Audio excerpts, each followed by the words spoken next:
Hello and welcome back. Today, spring cleaning. We're going to go through all my guitars and just sort of double check them, make sure that the action is right, that I know that the strings are good on all of them because I've been cleaning them as we go along, and then just make sure that it's cleaned up and ready for the summertime. So we're going to start out here with my 1986 Yamaha FG420-L, L for left. This is where it basically all began for me. Like every other left-hander, I originally played a crappy right-hander inverted, and then eventually after about a year or so of that, I decided maybe I should try left-handed. So I just took the strings and inverted them so that it was left-handed, but I never did work on the nut at all. So of course the big string was way up high and the little string was way down low, so the action was way off on it. But it didn't matter to me. I wasn't a very good guitarist at the time. I'm not a very good guitarist now, but that was how I went for maybe about a year and a half or so, and then I decided I'm gonna get my own guitar. So I went to the guitar shop in the small town that I grew up in, and this was here, the 1986 Yamaha FG420-L. I knew the guy who worked there that I was, buying the guitar from. He was in a band, so he knew guitars and knew that this was a rather nice beginner guitar. So I just up and bought it. Of course, that was in 1986. It has seen a few things over the years. Right down here in this bottom corner,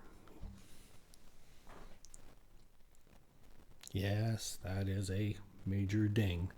What happened was I was at a party and it came my turn to do the hot knives. What can I say? It was the 80s. And so I took the guitar, I was playing it, had it in a strap, flipped it around on my back, and as I was doing the night dives, yes, the pin strap pin, the strap pin came out of the bottom. I never use a strap anymore. I only play sitting down. I don't play in a band or anything. I just play for my own mental health. And anyways, so by all means, if you get a guitar, make sure that the strap peg is planted good. I could glue it, but as I say, I don't ever use it anymore. So all right, so today, first thing we're going to do is take a look at the action at the 12th fret here. I'm going to measure it in millimeters because that's what I do. So let me take it,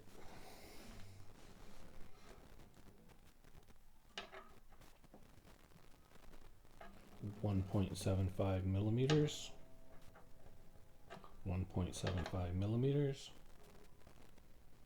1.8 maybe, 1.8, 1.85, and 1.75. So that's, I'm okay with that.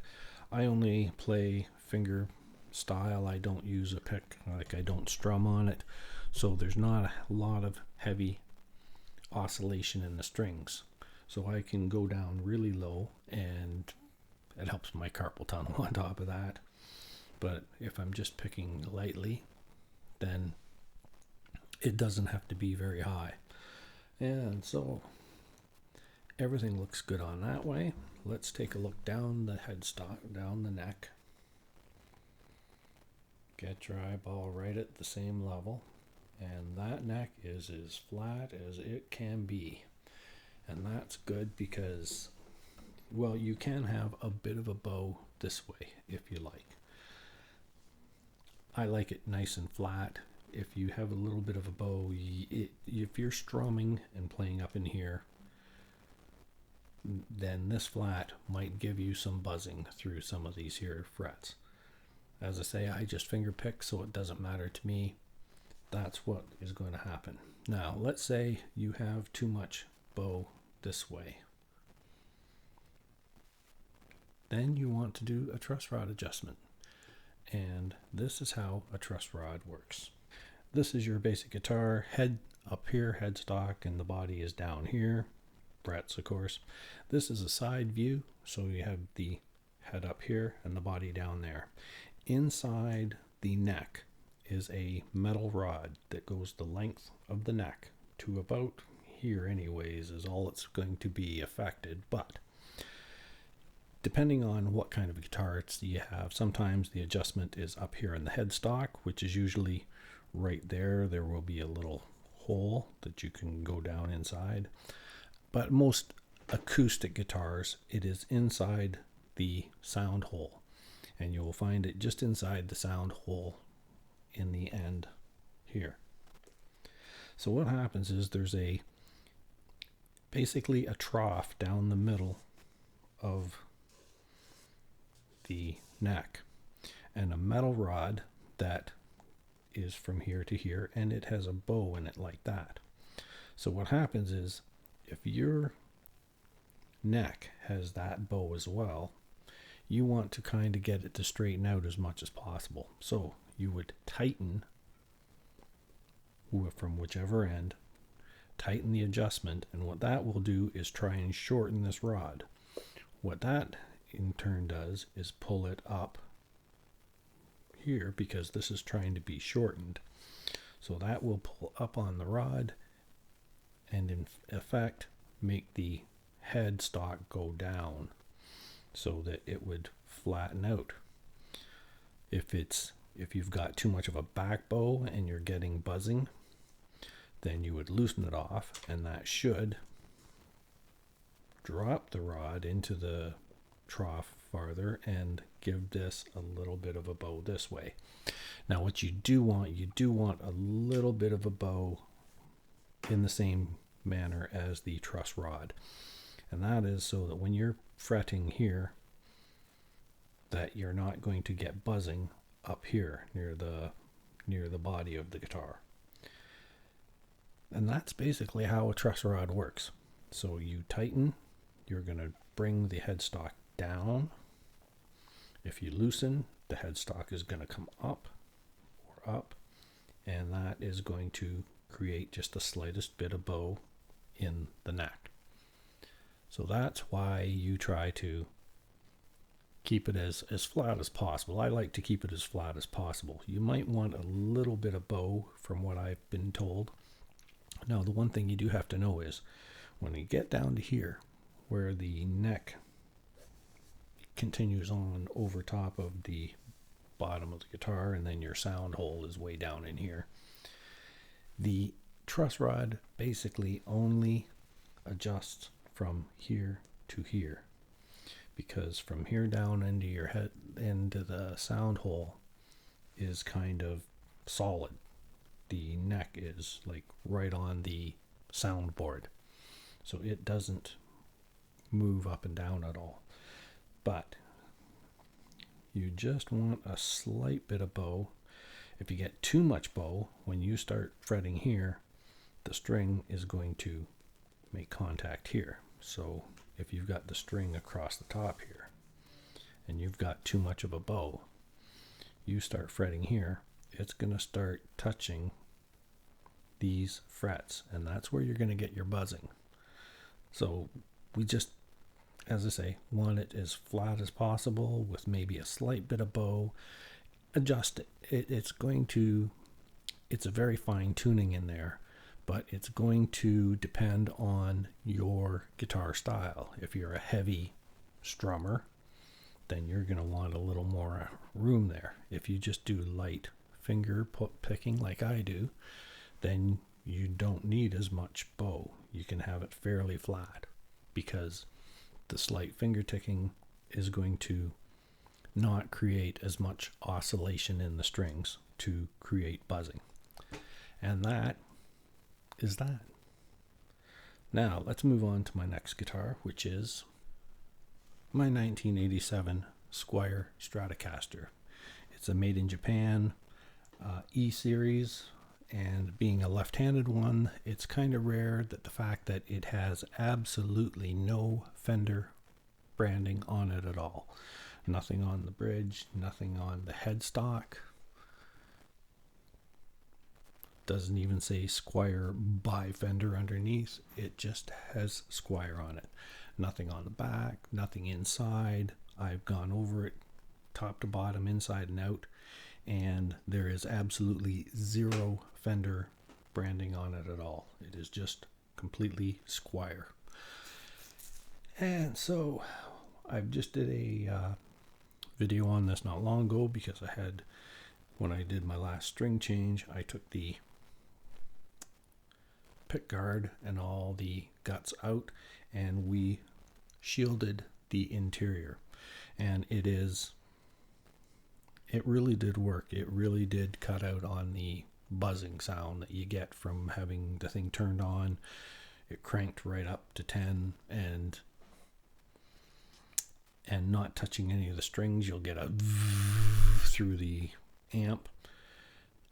It went away when I shielded it. The other thing that makes this particular one a little more rare is the fact that Squier, when they put in the pots, they either put in left-handed pots, or I've heard rumors that there's a way to reverse wire them so that you can use right-handed pots, but they work in reverse, which I don't think is good for the total quality, the performance of the pot. You should really have left-handed pots if that is indeed what you want. But they reversed it so that when I crank this to 1, it's wide open. 10 is off. They left right-handed knobs on it. So either way, I don't understand the left-handed pots, and only because every volume button I have ever touched on any stereo, guitar, amplifier, anything that has a volume button, you crank it up to up. You crank it, clockwise to increase the sound. Why would you want it the other way? I don't understand. Some people say that so while you're playing, you can just hit it with your thumb and change the volume. It doesn't make sense. Every volume button I've ever touched, any dial button really, usually, depending on whether it be volume or heat or whatever, you crank it clockwise to increase and counterclockwise to decrease. Why mess us up like that? Left-handers have enough things that they have to adjust to every day. Off on a tangent. Okay, so what we're going to do first off is look down the neck. Check the neck, and I've had a little issue with this one because it did create, it had a bow in it, but this is just about perfect. It is more or less completely flat. As I say, that's where I like to keep mine. Because of my finger pick only and not cranking it hard, there's not a lot of oscillation, so there's no buzzing. I keep mine fairly flat. As I say, that's a personal preference and depends on how you play. So this one has the truss rod adjustment down under the pick guard in this end, as opposed to a lot of them you will see the adjustment right up in here. This particular one being 1987, it's down here. So the only way to adjust the truss rod is you have to remove all the strings, take the pick guard and all the guts out, and then you can get into it somewhat. The other thing is you can remove all the strings and remove the neck completely. Take it off with those 4 screws on the back. Then the neck will come off and you can try and adjust it from there. This one sat in a damp room for a long time in its case. I didn't play it for a lot of years, and there created a bow in it. So I took the neck off, tried to adjust it, and we would turn so far, and then all of a sudden it would lock up. It would not turn anymore. I could not get it flat. If by chance you find this when you're adjusting the truss rod, it stops for some reason, do not force it. Find yourself a luthier. I'm not a luthier, so I went and messed with it anyways. All I did was got a clamping device that put a little bit of back bow in the neck. I left it overnight in a humidified room, and it's come to flat. There's still no adjustment there. It is right at the hardest end. You cannot turn it, but doesn't matter anymore. That's how I get. Now, the other thing you want to know is you can adjust the height of the pickups. Those are the 2 screws on either side of the pickups. There. Those screws are not for tightening down. They are for adjusting the height of the pickups. Once again, it's a personal preference thing for how you want them to sound. Obviously, if you get them way too high, they're going to mess with the sound through the strings. So, as I say, it's a personal preference. Now, the other thing is the bridge for the whammy bar. I personally never used the whammy bar, so I have removed the back cover, and in beside the tremolo part that rocks, I have jammed wood cedar shake in there so that this has no adjustment whatsoever. The neat thing about the whammy bar is that you get that woo woo woo.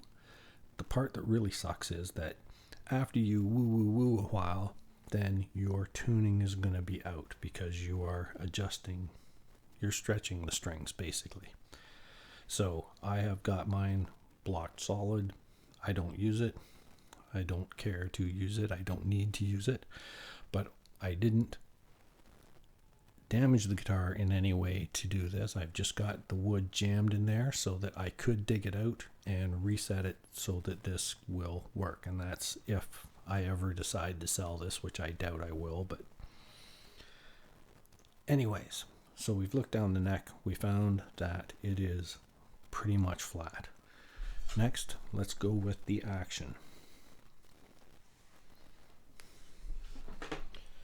You want to do it at the 12th fret because that is the halfway point between the bridge and the nut.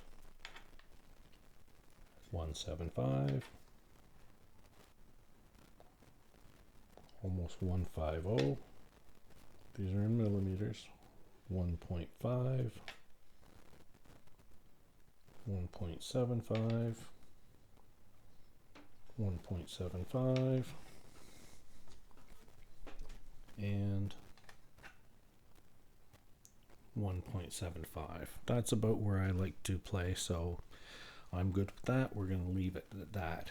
Now, you can adjust the height of these individually. On an acoustic guitar, the only way to adjust the strings individually would be to remove the saddle and groove where the strings are touching to lower. If you have to raise them at all, you would have to remove the saddle and then put a shim in underneath. I've heard people say that they will take a little slice of an old credit card and then put it in underneath the saddle, and that will bring it up so far. Then you can shave the shafts, the saddle or whatever from there. But to individually change the action on these, there are 2 right beside each string. There are 2 little Allen key lugs on either side of each string that you can push down, and if you tighten it, that is going to push the lug down into the or into the bridge and raise the actual saddle itself, or loosen it and the action will go down. So there we go. Second one, my 1987 Squier Stratocaster. It's an ST362L, so it's not the... It's a remake of the 62 series. It's not the best 62 series. I forget what the other one is, but this is the ST362.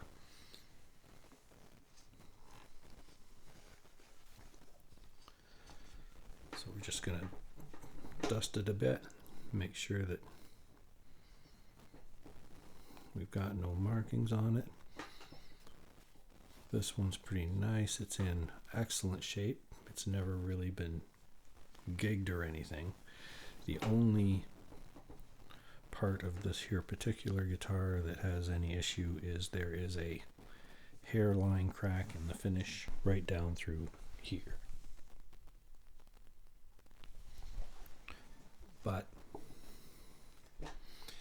doesn't matter to me. And that is my 1987 Squier Stratocaster ST362L. Next on the block will be my 2002 Seagull S6 Burst. Now, I didn't get this in 2002. The other two guitars I had, my Yamaha and my Stratocaster, they were bought brand new in those years. Now, it is a 2002, but it was kind of rare in the fact that it got lost in a guitarist shop for 20 years. It was actually manufactured in mid-2001, but it's a 2002 model. But it ended up getting either lost in the guitar shop and just not sold until 2021, so it was 20 years before this was ever sold into the public. And so hence there's one spot right there where either where it was hanging up on the wall and hitting against the wall, or it was in a stand somewhere. I'm not even too sure, but either way, it was sold to a person who had it for about a year, but they never really wanted or learned how to play guitar. They had it out of the case maybe twice in the year that they had it. But as I say, it was manufactured in 2001. It's a 2002 model, but it never got sold until 2021. And then I picked it up around Christmas of 2022. So when I got it, it had only really even been owned for a year, but it was never really used. So it's a basically brand new guitar. I haven't even played it that much myself, to tell you the truth. Now, being a Seagull S6 Burst, we have a solid cedar top, laminated cherry sides and back. The neck is silver maple. The bridge and fretboard are rosewood. The bracing inside are spruce. And then we have Graphtec nut and saddle. And that is that one. So let's double check the action on this one. I have shaved down the saddle to get lower action. As I've said before, I would prefer lower action, and I try to have mine all set up at 1.75.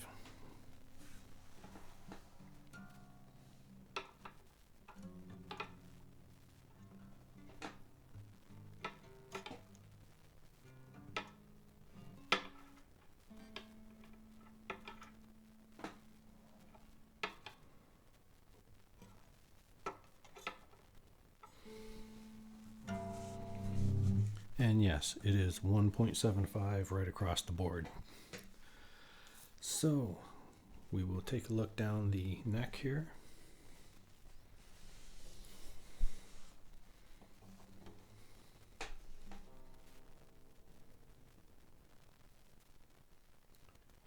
And there is just the slightest bit of bow in it.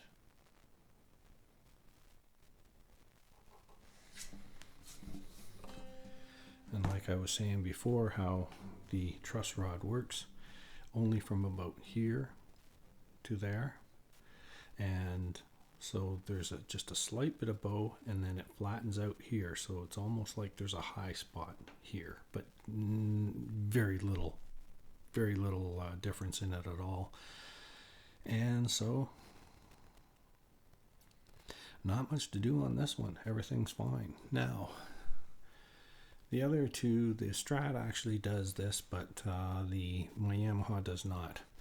If you're working at your tuning or changing the strings and one of your tuner paddles tends to be a little tight, you can loosen the tension on them. There is a small Phillips screw in the very end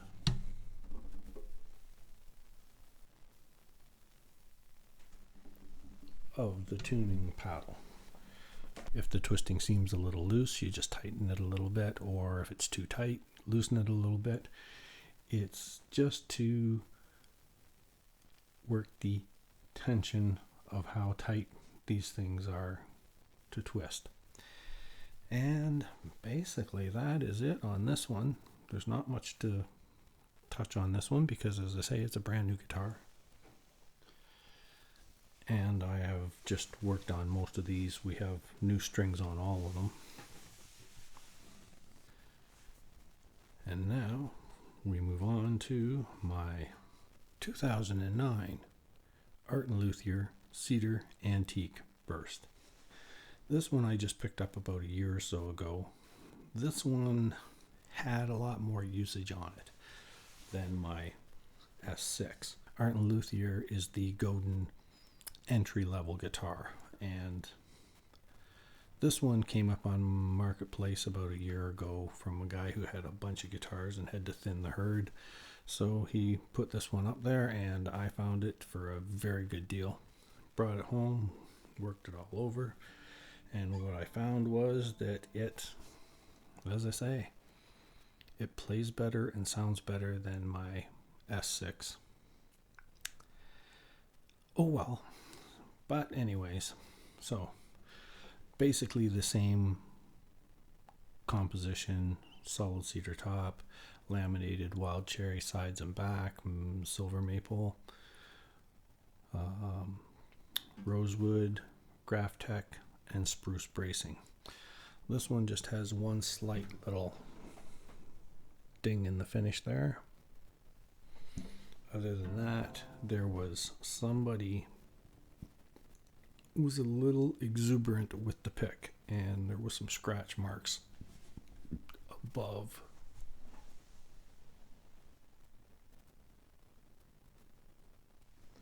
Right above the neck right there. But all I did was took some lemon oil, went over it a bunch of times, and it seeped into the wood, and it deadened the scratching. It's not perfect, and never will be, but oh well. This is the one I usually leave beside the couch, you know, when I'm not playing what comes up next, which it will be my newest guitar and my most used, but this is actually fairly nice. It's a good sounding entry level guitar.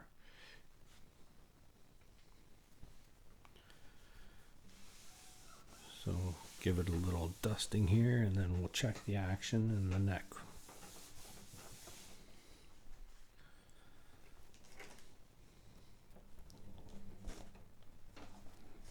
So we look down the neck, and it is fairly flat. It is flatter than the S6.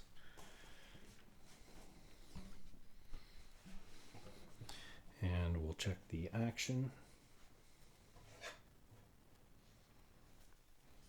at the 12th again in millimeters. 175, 175, 175, right across the board. Oh, we got about 2 and about 2, 175 to 2 on the thinnest. But that's okay, I don't mind that. 175 to 2 millimeters is about where I like to play anyway, so.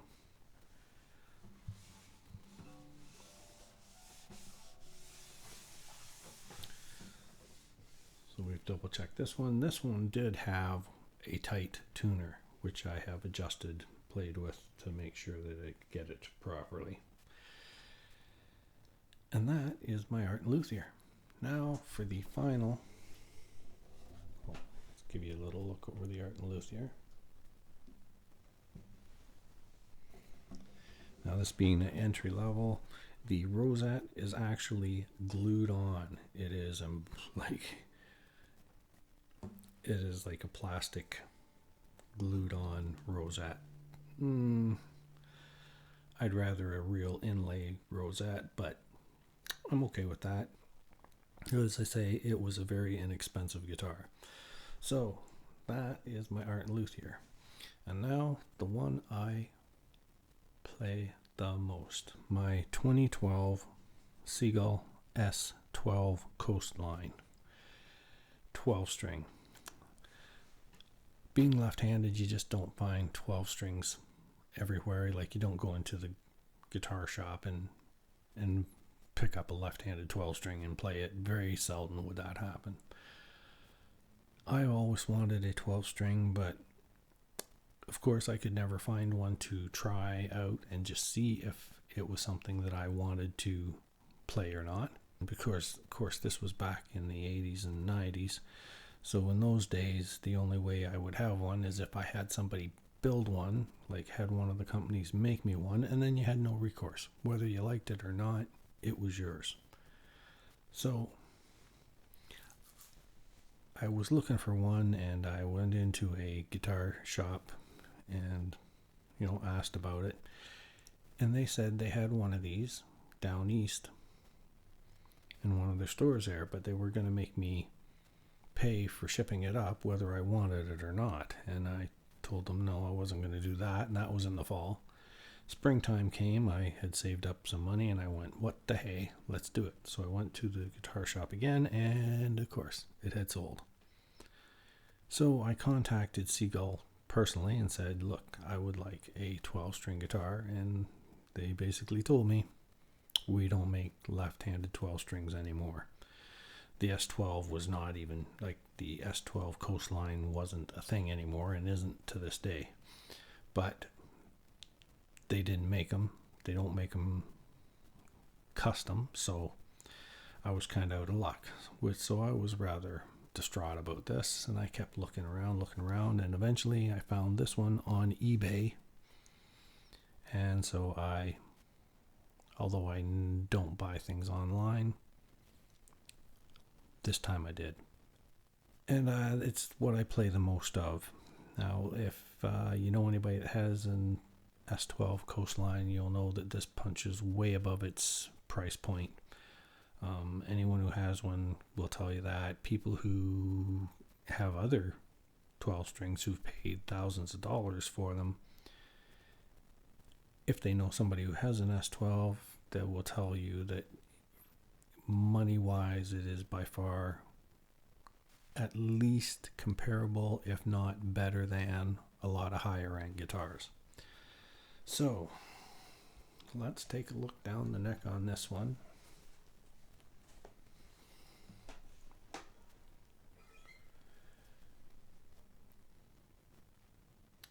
And super flat, just like all my other ones.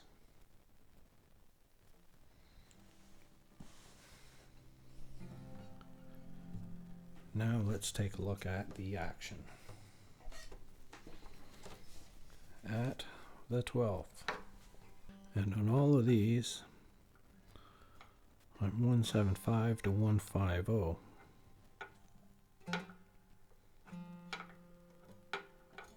Or even lower.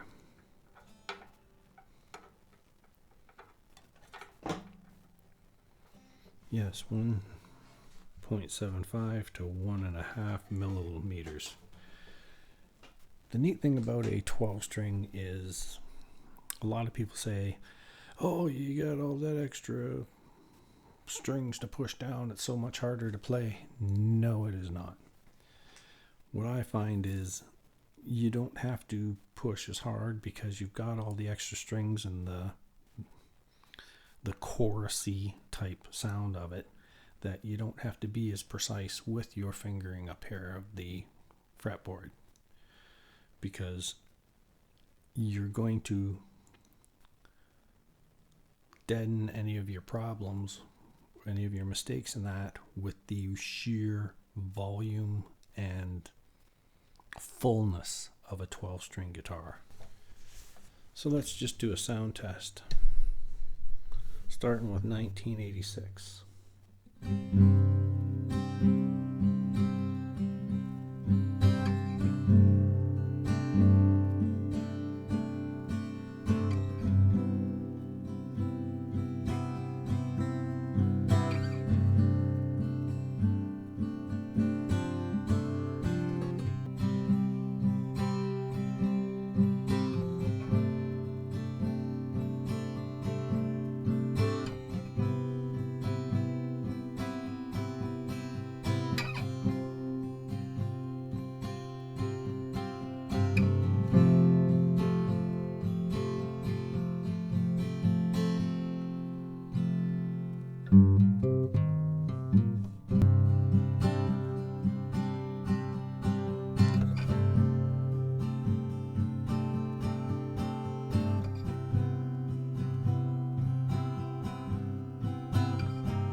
So there you have it, a little playoff of my Yamaha FG420-L, my 2002 Seagull S6 Plus Burst, 2009 Art Lutherie Cedar Antique Burst, and my 2012 Seagull S12 Coastline.